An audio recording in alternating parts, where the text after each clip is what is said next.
Hi மக்களே, எப்படி இருக்கீங்க? எல்லோரும் ஜாலியாக இருக்கீங்கன்னு நம்புகிறேன். சிக்கன்னு சட்டையை போட்டு எங்கடா வந்திருக்கு அப்படின்னு பார்த்தீங்கன்னா, ஒரு புது முயற்சி, ஒரு புது வீடியோ. நம்ம எல்லோரும் புது வண்டி எடுத்தது எல்லாத்துக்கும் தெரிஞ்சிருக்கும்னு நினைக்கிறேன். நம்ம லைவ் ஃபாலோ பண்ணுற ஆட்களுக்கு தெரிஞ்சிருக்கும், நான் ஆல்ரெடி சொல்லியிருந்தேன். ஸோ இந்த வீடியோ எதை பற்றுறது அப்படின்னு பார்த்தீங்கன்னா, நம்ம வண்டியில் முதல் ஃபஸ்ட்டு ரைடு போயிட்டு வந்திருக்கேன்.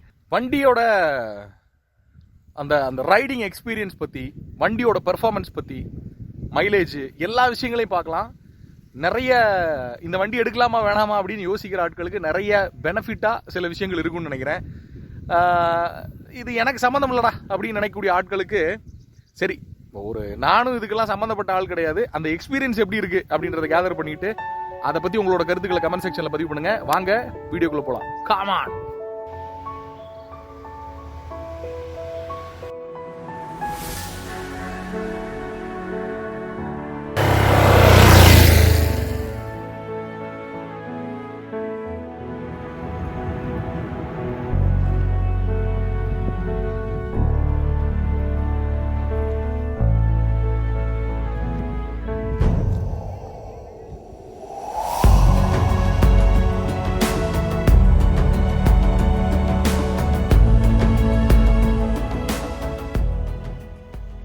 எடுத்த உடனே வண்டியோட லுக் பார்த்தீங்கன்னா இந்த ஸ்போர்ட்ஸ் மாடல்.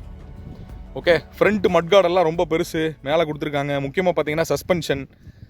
ஓகே, சஸ்பென்ஷன் நீங்கள் பார்த்தீங்கன்னா நார்மலாக வண்டியில் இருக்கிறத விட கொஞ்சம் ஹைட்டாகவே இருக்கும். ஸோ அதுதான் அந்த வண்டிக்கு லுக்கு அப்படின்னு நான் சொல்லுவேன். ஒரு ஸ்போர்ட்ஸ் மாடல் அப்படிங்கிறதுனாலேயே இதில் மெயின் பெனிஃபிட் என்ன அப்படின்னு பார்த்தீங்கன்னா, இந்த வண்டி வச்சுருக்கீங்க அப்படிங்கிறத கண்டிப்பாக ரோட்டில் போகிறவங்க கண்டிப்பாக பார்ப்பாங்க.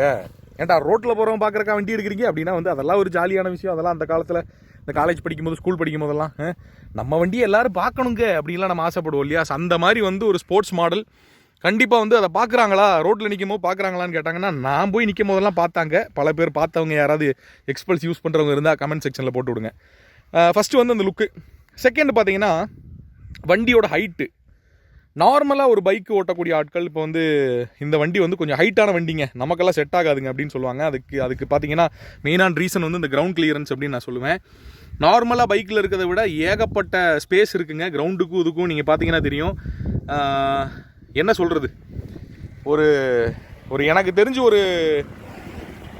ஒரு 5 ஃபீட்டுக்கு மேலே இருக்கக்கூடிய ஆட்கள் ஈஸியாக வண்டியை ஓட்டலாம். அது கம்மியாக இருந்தாங்க அப்படின்னா கொஞ்சம் கஷ்டம்தான். இருந்தாலும் ஓட்டுறதெல்லாம் பிரச்சனை இல்லை. பட் கம்ஃபர்டபுளாக இருக்காது, அவங்க கால் கீழே எட்டாது அப்படின்னு எனக்கு தோணுது. வண்டியோட டிசைனுக்கு நம்ம வரும்போது பார்த்தீங்கன்னா பாருங்கள், இங்கே ஃபுல் எலக்ட்ரானிக் சிஸ்டம்ஸ், தாறுமாறு தக்காளி சோறு பண்ணியிருக்காங்க. டேங்க் பார்த்தீங்கன்னா ரொம்ப டபுள் கலரில், அதில் எக்ஸ்பல்ஸ் 200 அப்படின்னு அந்த கிராஃபிக்ஸ் எல்லாம் பார்த்தீங்கன்னா தாறுமாறாக இருக்குது. சீட்டு புதுசாக பார்க்கக்கூடிய ஆட்களுக்கு என்னடா சின்ன சீட்டாக இருக்குது அப்படின்னு சொல்லுவாங்க. பட் எனக்கு நான் ஒரு ரைடு ஒரு 500 கிலோமீட்டர் போனேன். ஒரு ஸ்ட்ரெச்சில் ஒரு 200 கிலோமீட்டர் ஒரே ஸ்ட்ரெச்சில் ஓட்டியிருப்பேன்னு வச்சுக்கோங்களேன். அந்த 200 கிலோமீட்டர்ஸ் கொஞ்சம் ஒரு 100-150 கிலோமீட்டர் போகும்போது தெரியல. பட் அதுக்கப்புறம் பார்த்தீங்கன்னா சீட்டு கொஞ்சம் ஒரு மாதிரி தான் இருந்தது. ஒரு கம்ஃபர்ட் இல்லாத மாதிரி ஒரு ஃபீல் இருந்தது. பட் ஆனால் ஒரு ½ அன் ஹவர் பிரேக் விட்டு திருப்பி ஓட்டும் போது பெருசாக தெரில, உண்மையை சொல்லணும்னா. ஸோ சீட்டு அதை நம்ம பார்க்கணும். அடுத்து பார்த்தீங்கன்னா மெயினாக நம்ம பார்க்க வேண்டிய விஷயம், வண்டியில் நீங்கள் இன்னொரு முக்கியமான விஷயம் பார்க்க வேண்டியது என்னென்னு பார்த்தீங்கன்னா, நீங்கள் ரைடு பண்ணும்போது நீங்கள் உட்காந்துருக்க பொசிஷன். ஸோ இது ரொம்ப ஹைட்டான வண்டி அப்படிங்கிற ஒரு சைடில் இருந்தாலும் நீங்கள் அப்படி உட்கார பொசிஷன் பார்த்தீங்கன்னா அப்படி நேராக உட்காந்துருப்பீங்க. அதனாலே பார்த்தீங்கன்னா அந்த முதுகு வலி அப்படிங்கிற ஒரு விஷயம், அந்த குனிஞ்செல்லாம் ரொம்ப நேரம் ஓட்ட முடியாத ஆட்களுக்கு இது கொஞ்சம் கம்ஃபர்டபுளாக இருக்கும்னு எனக்கு தோணுது. எனக்கு இந்த 200 கிலோமீட்டர்ஸ் ஒரு ஸ்ட்ரெச் ஓட்டினேன்னு சொன்னேன் இல்லையா, அந்த 200 கிலோமீட்டர்ஸும் பெருசாலாம் ஒன்றும் முதுவெல்லாம் வலிக்கலைங்க, உண்மை தான். சரி, 200 கிலோமீட்டர் ஓட்டினேன்னு சொன்னீங்க. இந்த 200 கிலோமீட்டர் ஓட்டுறதுக்கு முக்கியமாக தேவையான விஷயங்கள்லாம் இருக்கே வண்டியில், அதை பற்றி சொல்லு அப்படின்றீங்களா? இந்த சொல்கிறேன். இப்போ பாருங்க, ஃப்ரண்ட் டிஸ்க் பிரேக்குங்க, இதை நம்ம சொல்லியே ஆகணும். வண்டியோட ஃப்ரண்ட் டிஸ்க் பிரேக் ஏபிஎஸ், அது எல்லாத்துக்குமே தெரியும். பொதுவாக இதை ஃபாலோ பண்ணுற ஆட்களுக்கு தெரியும்.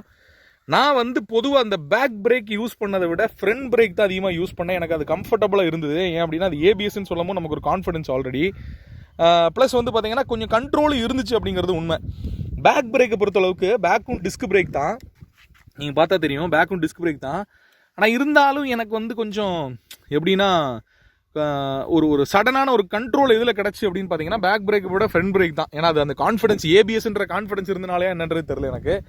அது ஒன்று மெயினாக நம்ம சொல்லி ஆகணுங்க. ஸோ பிரேக்கை பொறுத்தளவுக்கு நான் ஃப்ரண்ட் பிரேக் தான் அதிகமாக யூஸ் பண்ணேன். நீங்கள் எக்ஸ்பல்ஸ் வச்சுருக்கவங்க என்ன பிரேக் யூஸ் பண்ணுறீங்க அப்படிங்கிறத சொல்லுங்கள். எனக்கு ஃப்ரண்ட் பிரேக்கு கம்ஃபர்டபுளாக இருந்துச்சு. அடுத்ததாக நம்ம ஆல்ரெடி பேசின வண்டியோட சஸ்பென்ஷன். ஃப்ரண்ட்டு சஸ்பென்ஷன் நீங்கள் பார்த்தீங்கன்னு வைங்களேன், அதுவே தெரியும் இதுக்கு இருக்க கேப்பு, இது எந்த அளவுக்கு உள்ளே போய் வருது அப்படிங்கிறதெல்லாம் வந்து பார்த்தீங்கன்னா இது ஓட்டின ஆட்களுக்கு நல்லாவே தெரியும். ரொம்பவே கம்ஃபர்டபுளாக இருக்குங்க. சின்ன குழியெல்லாம் வந்து நீங்கள் போகிறது தெரியவே தெரியாது. அப்படியே டமுக்கு டுமுக்கு அப்படின்னு ஏறி போகும். எந்த ஒரு என்ன சொல்கிறது, ஒரு அன்கம்ஃபர்டபுளாக ஃபீல் ஆக மாட்டேங்க. அண்ட் பேக்கு சஸ்பென்ஷன் நீங்கள் பார்த்தீங்கன்னா மோனோ சஸ்பென்ஷனு உள்ளே இருக்குது, பார்த்தீங்கன்னா தெரியும். இது வந்து பேக் சஸ்பென்ஷன் வந்து மோனோ சஸ்பென்ஷன் பாருங்கள் எப்படி செமையா. ஸோ பேக்கும் பெரிய பிரச்சனை இல்லை. ஆனால்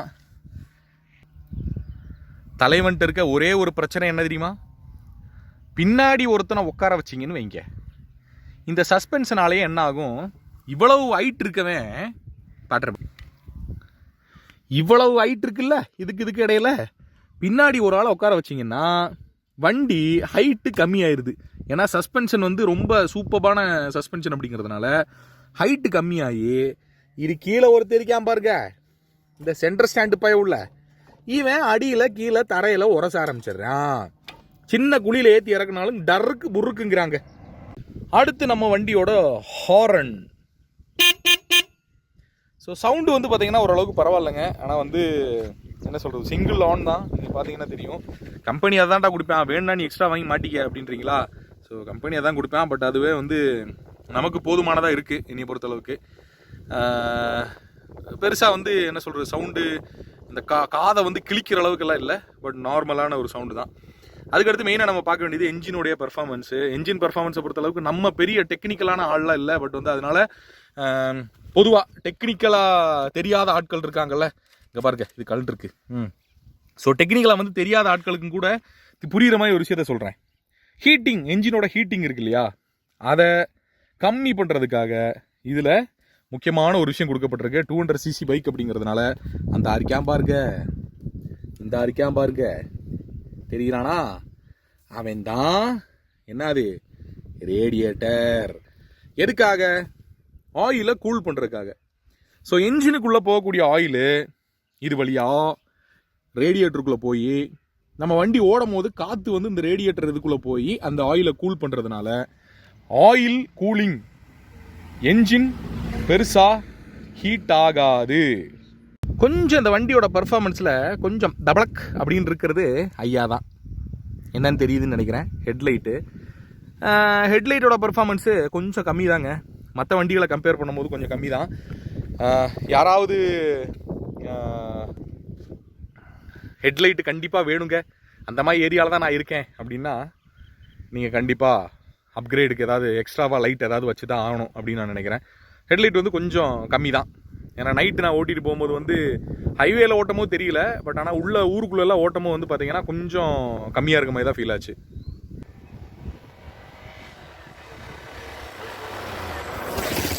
ஸோ மெயினாக நம்ம பார்க்க வேண்டிய விஷயங்கள்லாம் இவ்வளோ தாங்க, சரியா. டெக்னிக்கலாலாம் அது வேறு சேனல்ஸ் எல்லாம் இருப்பாங்க.